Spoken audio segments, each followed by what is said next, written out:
Presque 300 habitants, une abbaye touristique du XIe siècle, une épicerie tabac bureau de poste, Fogombault ressemble à n'importe quel village du Berry.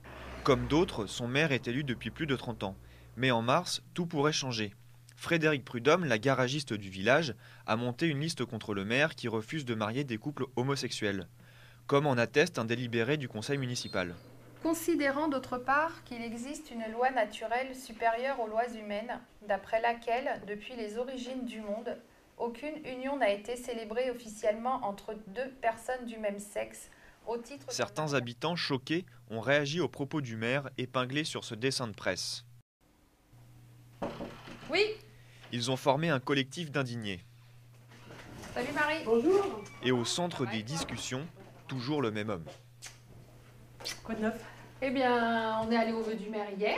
Ouais, Donc j'ai voilà. pas pu, j'étais pas, il y avait du monde. Il y avait du monde. C'est quelqu'un qui bouge énormément pour sa commune. C'est pas un souci. Sauf que il a des idées politiques et ses idées religieuses qui prennent souvent le pas sur son rôle dans la commune.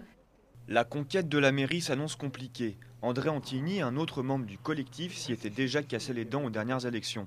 Pas facile de s'imposer dans ce petit village où l'abbaye Notre-Dame concentre près du tiers des électeurs. Les 60 moines bénédictins nourrissent tous les fantasmes.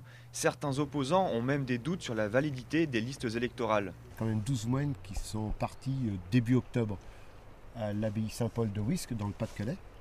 Et sur ces 12, il y en a seulement 2 qui sont inscrits sur la liste dans le Pas-de-Calais, à Wisques. Et les 10 autres sont encore inscrits sur la liste à Fogombault. Le pourquoi Difficile de percer les secrets de l'abbaye.